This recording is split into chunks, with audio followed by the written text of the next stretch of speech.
And last but not least, please join me in welcoming Professor Patrick C.M. Wong, Associate Vice President Research and Professor of Linguistics and Cognitive Neuroscience at the Chinese University of Hong Kong. His interdisciplinary research explores how biological and cultural factors shape language and cognition across individuals. Through innovative work from brain imaging and his award-winning trademarked precision listening, he has advanced research with real-world impact on learning and communication. His keynote today is titled Forecasting Spoken Language Development. Please join me in welcoming Professor Wong. Okay, great. It's a pleasure and honor to be here today, and thank you for organizing this conference and inviting me to be a speaker. So I'm going to switch gear a little bit to talk about how our research could be translated into tools that can hopefully benefit children and family. So my title is Forecasting Spoken Language Development, and more specifically, we're developing neuro tools to make prediction about language development. Before I move forward, these are my financial disclosures. My research is related to my startup company and also to some patents that have been granted and filed. So take what I say with a grain of salt. So the goal of the research that we conduct in my laboratory is to identify evidence-based solutions to optimize language learning for every child. Now, I'd like to make 3 observations in relation to that before I actually talk about the research studies. So the first observation is this. In helping children, language development outcome is variable, so that some of these otherwise healthy children will fall into a delay or atypical range. So I'm going to be showing a lot of these graphs. So each line represents the language learning trajectory of a child. And so you can see that across 3 different domains of language, like for example, tense marking, there's a great deal of variability in language outcome. So you have a child here who didn't perform that well, develop that well in tense marking, but you also have a child like this one who developed tense marking very well. There's a great deal of variability. Now, observation 2, even if you look at atypically developing children, language development is also variable in these children. Now, this is not my data. This is from the Parker and colleague looking at children with cochlear implant. Again, each line here represents the language learning trajectory of an individual child. The yellow lines here are the language learning trajectories of children with cochlear implants, and the gray lines are their peers who have normal hearing. So you can see that you can have a child who's at the bottom here whose spoken language development is not developing very well. But you also have children whose language learning abilities are actually very close to their normal hearing peer. And importantly, you can see that there's really a great deal of variability. So statistically speaking, there's a very large standard deviation. So again, observation 2, spoken language learning outcome is variable, also in children who are in the atypical range. I'm not going to talk about this. So observation 3, language development is stable in both typical and atypical populations under a business as usual developmental condition. That means if we don't provide any special intervention, language development is stable. So what do I mean by stability? So let's look at an example here. So 5 children, A, B, C, D, E. This is a language score. So at age 2, child E performed better than child A. Child A is at the bottom. Now, when we say that their language development is stable, we mean that at age 7, the ranking is relatively the same. So every child improved, right? So obviously, if you're 5 years later, you can speak more, you can understand more.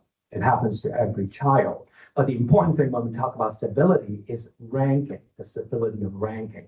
So child A most likely will continue to be towards the bottom, whereas child E will continue to be at the top. The chances of child A being at the very top is lower than being at the bottom of child A. So that's what we mean by language stability. We have tens of thousands of children, data from these children to support the stability concept. And interestingly, we can see stability across different populations, children who are hard of hearing, children who are preterm, Here, this is one study by Bornstein and colleagues. So you can see that in preterm infants, 5-month-old language subscale of the griffiths can predict their language at 20 months, 4 years, 6 years, 8 years. In typically developing children in other studies, they've demonstrated that 6-month-old data can predict all the way to 15 years.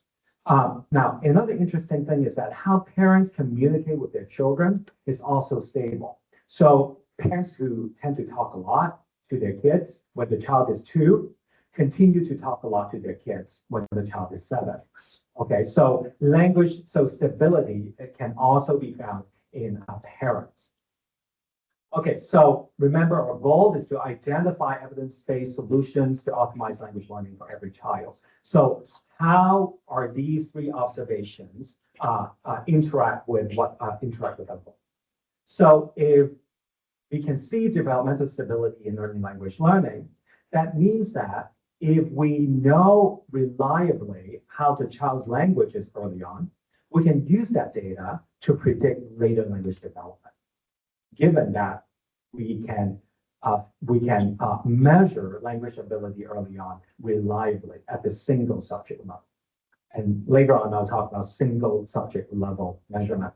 Okay, and now if we can predict from early data, we can then intervene early to take advantage of that window of neuroplasticity. So instead of waiting for a child who's 3 years old to intervene, we can hopefully take measurements when the child is still an infant.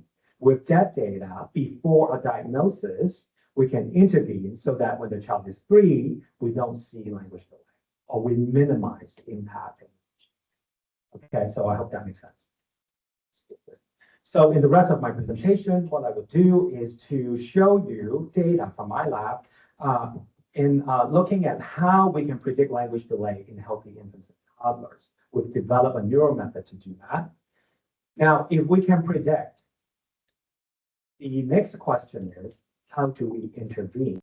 Because to a parent, the prediction data is useless unless there's a solution. Okay, if you tell a parent that, oh, your child is going to have language, well, what is that information going to do to the parent? So the parents would need to know, then what? What can I do? So that I'm going to show you some current research studies that we're doing to look at low-cost early intervention. I probably don't have time. If I have time, I can also talk about predicting language development in atypical populations. We have data from children with cochlear implant and also children who are born preterm. But so let's talk about predicting language delay in healthy infants and toddlers. How do we predict? Well, I told you earlier that we're going to look inside the brain. So how can we do that in a sort of theory-driven way, hypothesis-driven? So let's talk about research by some other people, namely Patricia Kuhl in her group. So Pat Kuhl developed this theory called the native language neural commitment hypothesis. The hypothesis is that to predict language development, what we need to measure is the child's responses, the brain responses of the child to the child's native language. If the child can understand, can differentiate the sounds of the child's native language early on, that neural marker can be used to predict language development, vocabulary development. Okay, so let me show you some data from them. This is not my data. So they use what's called an MNN, mismatch negativity, which is a cortical brain response. In a typical MNN paradigm, what you do is you present 2 speech stimuli to the child, like pa pa pa pa pa pa pa pa pa pa, like that. If the child can differentiate that pa and ba, I also vary the pitch for emphasis purposes. Okay, so if the child can differentiate pa and ba, the child you can see a very large MNN from the child, meaning that the brain understands that these 2 things are different. Okay, if the child could not differentiate that pa and ba, the pa and ba are the same to that child, the brain responses will be very small. That tells you that the child cannot understand these 2 things, cannot differentiate these 2. So if you're looking at a 6-month-old, what you should see is if there are two categories or native categories, the child should be able to differentiate, and therefore you should see a large MNN. A 6-month-old, if that 6-month-old could not differentiate those two sounds, you should see the two non-native sounds, then you should see a smaller MNN. Okay, that's basically MNN. Okay, so now what they found is this. Children who are better, who responded larger, who have a bigger MNN response to the native sounds, differentiating native sounds, the child's language vocabulary development later on will be larger, compared to kids who were poorer MNN coders. Okay, if they have a smaller MNN response to the native, then their vocabulary development is not as good. The reverse is true for non-native sounds. If the child is responding very largely to the non-native sounds, the child is not going to develop language as well.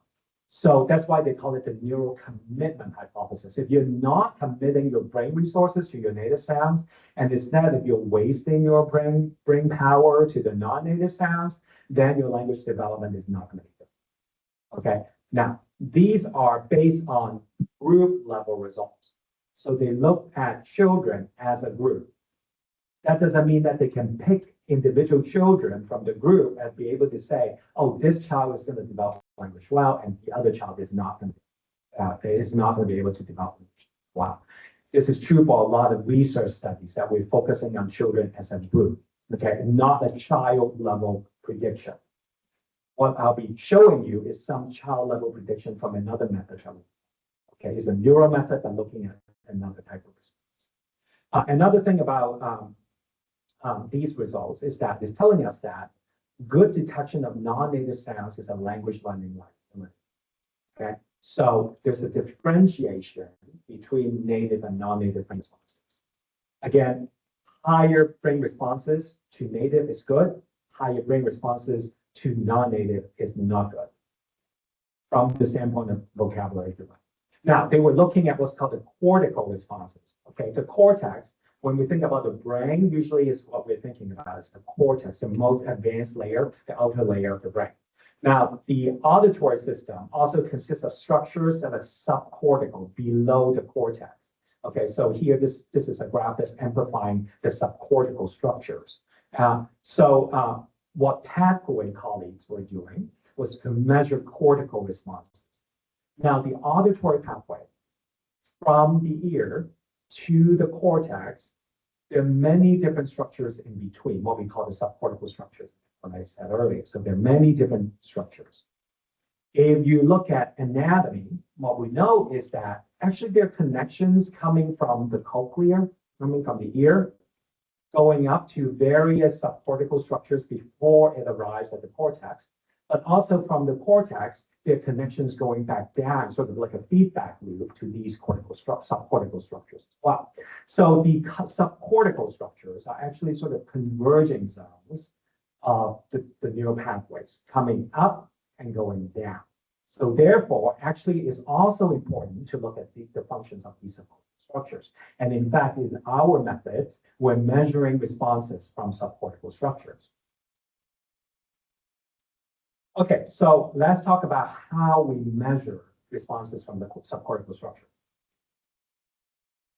So newborn hearing screening. So in Hong Kong, in the Chinese mainland, basically in all developing economies, there's usually a law that says every child must get newborn hearing screening. So if you're born in Hong Kong, you would have gotten a newborn hearing screening.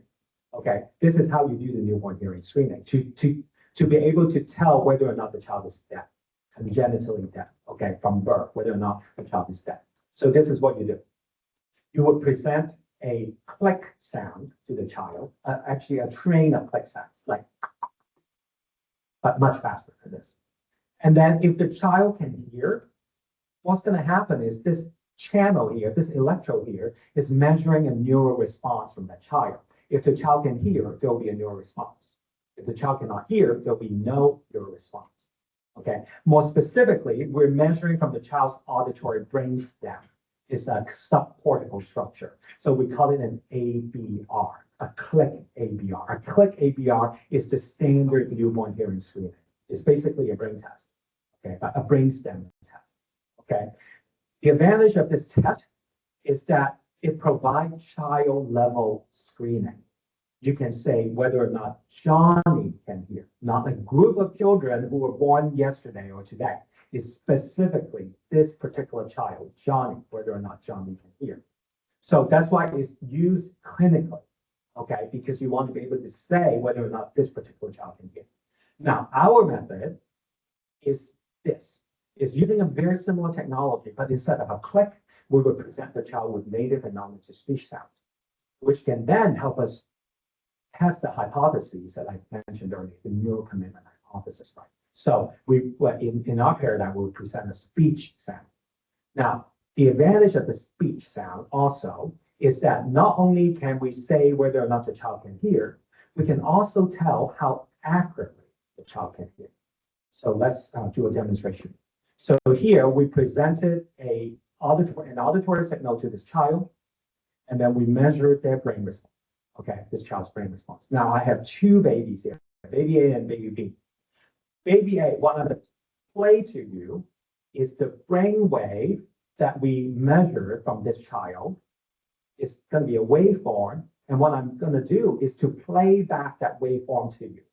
That would tell you how clearly the child is encoding that auditory signal that we present to the child. Okay, so let's see.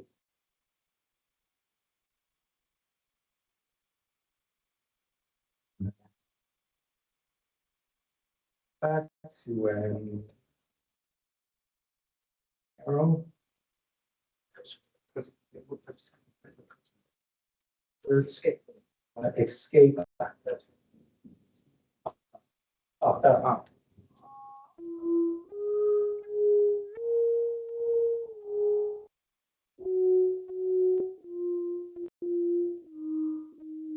Okay, what did you hear? Twinkle, yeah, twinkle, twinkle, little star. So that twinkle, twinkle, little star is generated by the child's nervous system, okay, in response to the twinkle, twinkle that we play to the child. Okay, so that's what we call encoding. The child encoded the twinkle, twinkle that we play to the child. Okay, so that's baby A. So let's listen to baby B.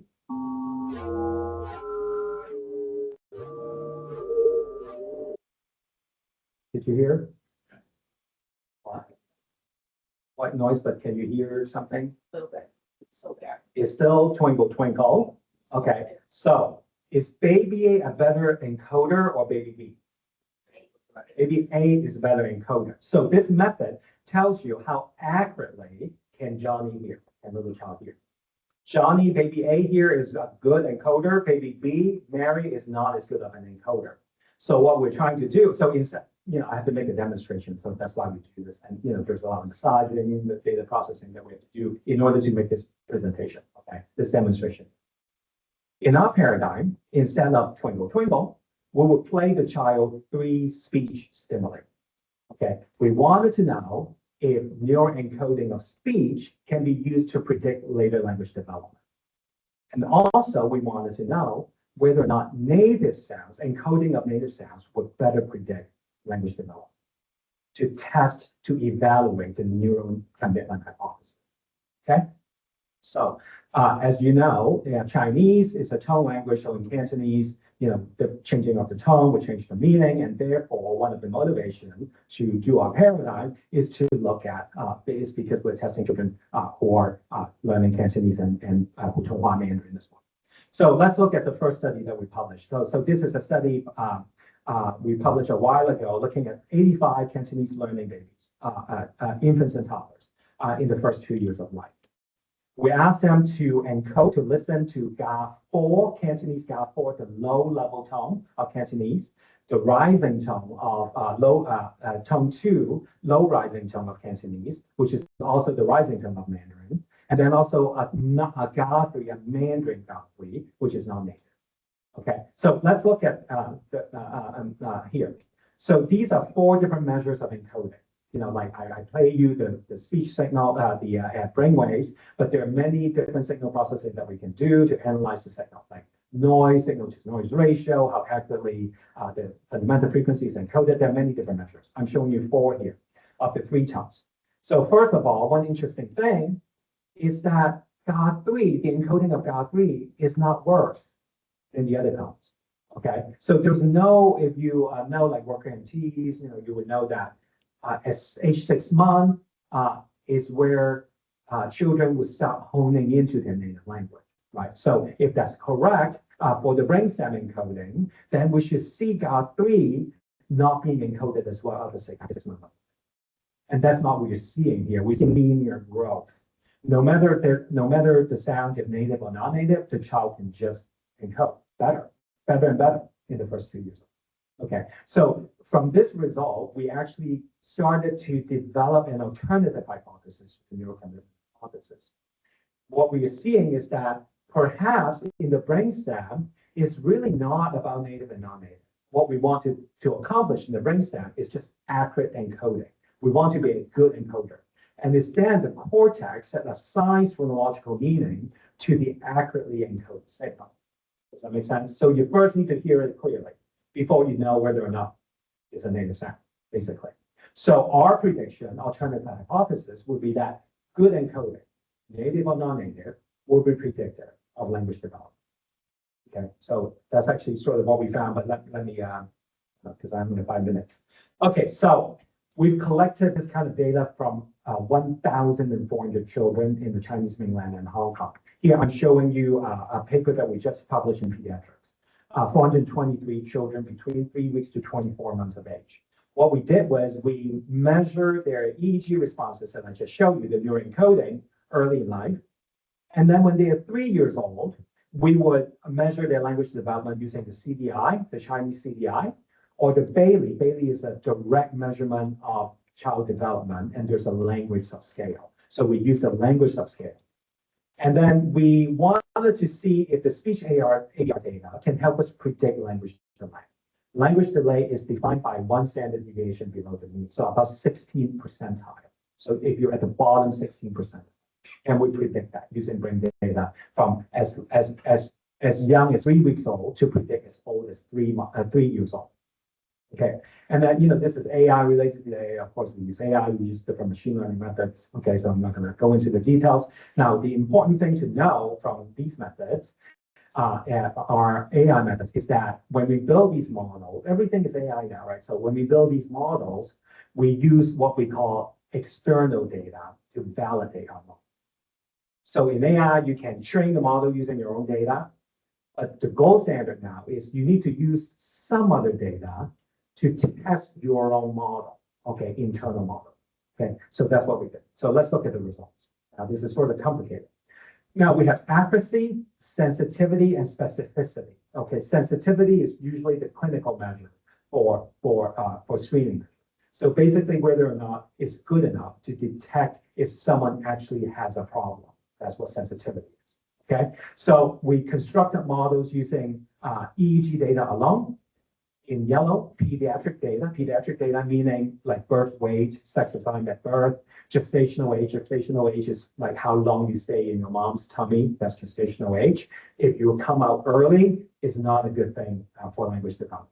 Okay, so we can use that to build predictive models as well. But then we can also use combining EEG data with pediatric data and also socioeconomic status data, like how your family income and maternal education. Okay. So let's look at our internal model. Internal model means we use our own data to train our model without testing. Okay, so here we use children from 300. We use data from 341 children born in public hospitals in Hong Kong to construct the model. So you can see that the sensitivity is over 90% if we just use EEG data alone. Okay, so this is meeting clinical standard. Okay, so about 80-some%. If you think about mammography for breast cancer, is like 84 to 88. Okay, so now the real test is using external data. So in this case, we use data from children born in private hospitals in Hong Kong to evaluate the model that we developed using data from public hospital. Okay, so this is the public model, a hospital model never saw the private data. Okay, data from the private hospital. Of course, it dropped, okay, because it's not your own data already. You're using some other data to evaluate your model. So you can see that our sensitivity is still 89%. Okay, so there's something different in the EEG neuroencoding data between children who are later going to be language delay versus children who are going to be in the typically developing range. Okay, so and this is now actually my company is marketing this, and this is a test that is now being used in private clinics in Hong Kong and also some hospital in the Greater Bay Area. In Shenzhen, in Zhongshan, there are hospitals using it. In Guangzhou also using it. Okay, now going back to the hypothesis. Now, remember we have the tone 3, tone 2, and the tone 4. Tone 3 is the non-native one. And then we constructed a predictive model separately using these 3 tones to see if there's differences between native and non-native sounds. Okay. And so there's no difference. Every tone counts. Every tone predicted well. So it's really at the level of the brainstem, supportable structures, is none of our native. Okay, so I'm not gonna, and now we're doing newborns. We're testing a lot of newborns in Hong Kong. If we can do the same test in children with autism, and so we're seeing differentiation of children who are typically developing and children who have autism as well. So we are developing an algorithm to see if we can use the same type of data to help us to aid in classifying children into these 2 groups. In our latest study, we are looking at epileptic patients. So these are patients who have epilepsy and they have to undergo surgery or inserting electrodes into their brain to measure epileptic activity. And so these electrodes are there to help monitor epileptic activities. And so they stay in the hospital for about 2 weeks. And during that 2-week period, we're doing a number of different experiments. So tone learning experiments are one of the experiments that we're doing. So this is something that we're doing. Okay, so let's talk about intervention in 2 minutes. Okay, so how do we intervene? If we know that if we can predict from infancy that at 3, the child will have language delay, what can we do in those 3 years, in that 3-year period, right? So now, decades of research tells us that there are certain parental behaviors that will facilitate language development. How you play, how you interact with children will affect the development of your children. I give talks to parents and I use these graphs. I would ask them, like, how do you think you should play with you should interact with your children? Which way would benefit their language development? Here, right? So you want to actually interact with your children rather than just putting your child in front of a TV or an electronic device. And also, you're using your own electronic device and then your child is using the electronic device. That's bad for language development because there's no interaction. The child is not getting high quality language input. And what we know also from research is that we can in fact teach parents how to play with their children. We can teach them strategies that would improve their child's language development. For example, we can ask parents to expand the child's utterance. If the child says car, what the parent can do is to say, yes, blue car. Let's push this blue car. So expanding the sentence, that utterance, would aid in the child's language development. Another strategy is recast. If the child says the wrong past tense, let's say, instead of correcting the child, you model the right way and just say it again in the right way. We call it recast. Okay, and so we know that these strategies would facilitate language development and parents can learn. And in fact, this is a study published by my colleagues at Northwestern, Megan Roberts. This is a meta-analysis showing that if you do it this way, if you teach parents this way, the receptive language of the child could improve as much as close to 1 standard deviation. So in a normal distribution, that means 16th percentile to 50th percentile, from delay to being in the middle. Okay, so it's very, very effective. It's much more effective than just sending your child to see a speech therapist for 1 hour a week of therapy, because that dose is not enough. It's much better to just communicate with your child at home, because then you can actually teach language, practice language in a natural setting. So in our lab, we've tested this method in a local setting in Chinese people. We've conducted a clinical trial in Hong Kong and also the Chinese mainland. And also because of COVID, actually COVID is a blessing for the study in a way. What we developed is to have a speech therapist teach parents how to do the strategies that I just mentioned online. And we have evidence suggesting that online group therapy is actually effective. Okay, medium effect size effectiveness. So this, yes, you can imagine, can save a lot of money.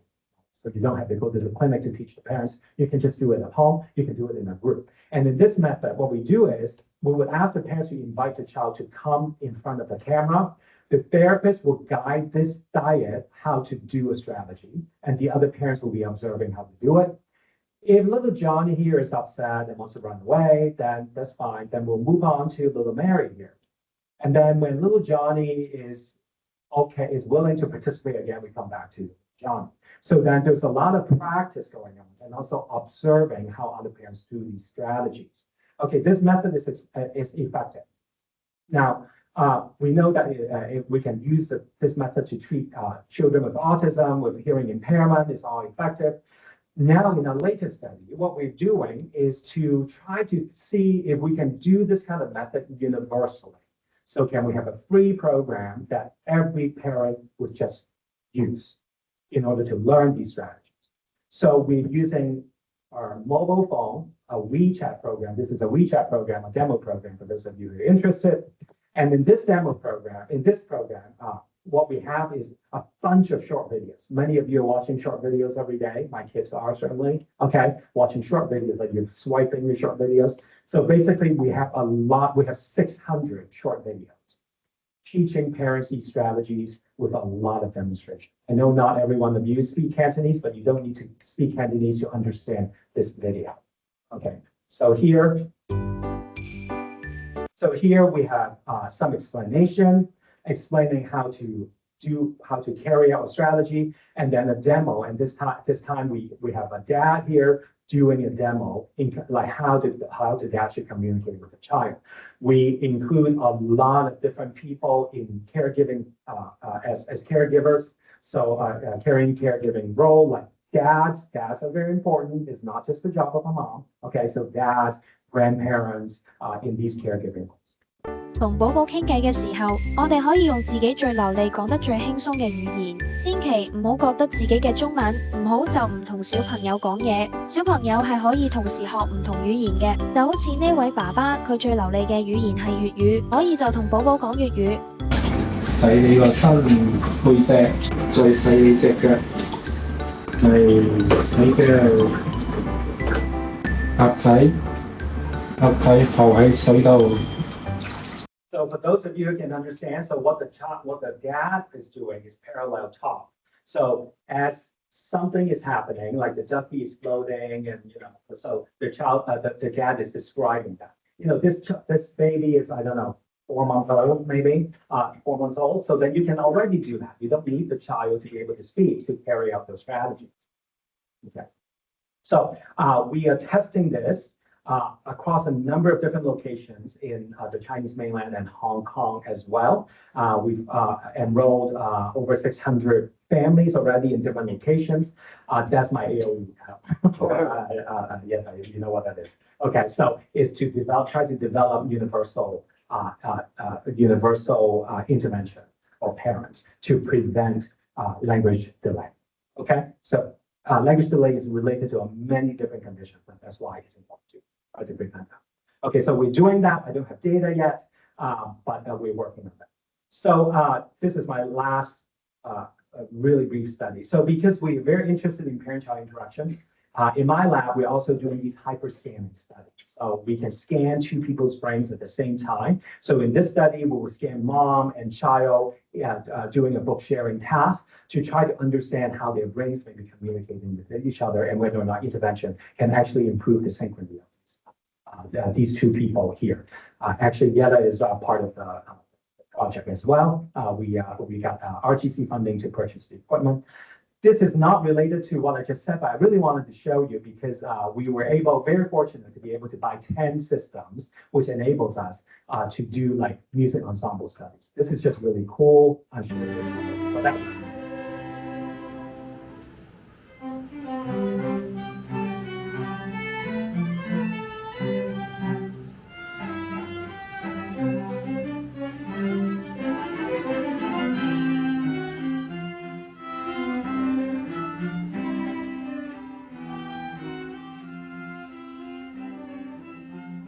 So we're working with our colleagues in music who compose the music because we need experimental control. And so it's just really fun. It's not related to what I thought, but nevertheless, show you the stuff.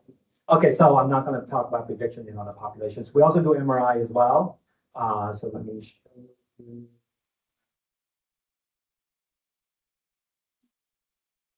Yeah, we do MRI, we do worldwide studies. We are asking different labs to contribute data to us.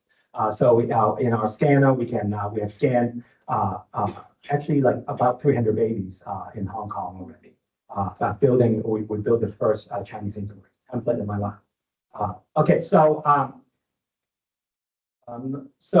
to conclude, I think we're in the position to make child level prediction of language development now. And so hopefully this could become universal down the road. That's our ambition, maybe in 10 years, I don't know, not in my lifetime, but we're working towards that.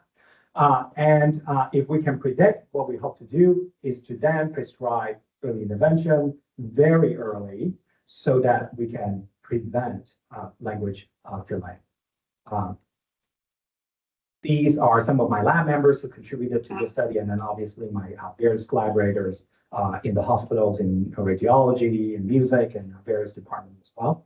And these are the grants that supported our work from the US and also Hong Kong, and also the Chinese University of Hong Kong and Guggenheim Fellowship. Thank you very much.